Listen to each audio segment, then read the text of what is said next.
Assalamualaikum warahmatullahi wabarakatuh. Perkenalkan, kami dari Unisma Bekasi, Universitas Islam 45, Fakultas Ekonomi, jurusan Manajemen.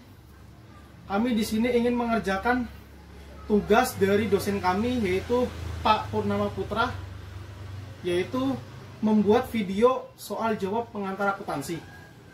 Perkenalkan, nama saya Nur Fauzi. Dan nama saya Koko Pramono. Dan nama saya Faizal Fikri. Jadi, soal yang pertama adalah sebutkan macam-macam laporan keuangan. Di sini saya akan menjawab. Laporan keuangan itu ada 5. Laporan laba rugi, perubahan modal, neraca, arus kas, dan catatan atas laporan keuangan atau CALK. Yang pertama, saya akan menjelaskan laporan laba rugi.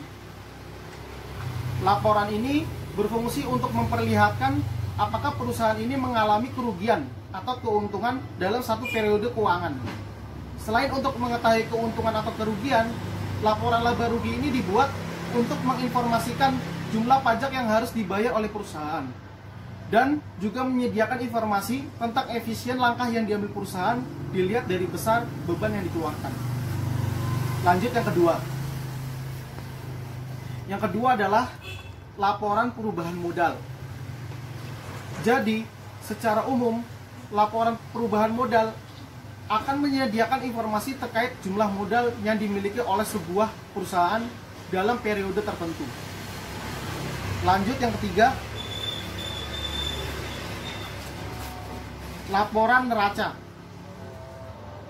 Secara umum, laporan ini dibuat untuk menunjukkan kondisi, posisi, dan informasi keuangan sebuah perusahaan pada periode tertentu. Lanjut yang keempat, laporan arus kas. Laporan ini dibuat untuk menunjukkan aliran masuk dan keluar kas perusahaan pada periode tertentu. Lanjut yang kelima, catatan atas laporan keuangan. Nah, jenis laporan keuangan terakhir yang harus Anda ketahui adalah catatan atas laporan keuangan. Catatan atas laporan keuangan ini dibuat untuk memberikan penjelasan yang lebih rinci terkait dengan hal-hal yang tertera dalam keempat laporan keuangan lainnya. Bahkan dalam laporan keuangan ini juga disediakan penyebab atau alasan yang berkaitan dengan data yang tersaji dalam laporan keuangan. Oke, selanjutnya soal yang kedua, sebutkan macam-macam aset tak terwujud. Aset tak terwujud adalah aset jangka panjang yang berguna dalam kegiatan operasional perusahaan yang tidak diwujudkan untuk dijual. Contohnya itu, yang pertama hak paten, kedua hak cipta, yang ketiga goodwill, dan keempat merek dagang. Untuk selanjutnya akan dibacakan oleh Faisal.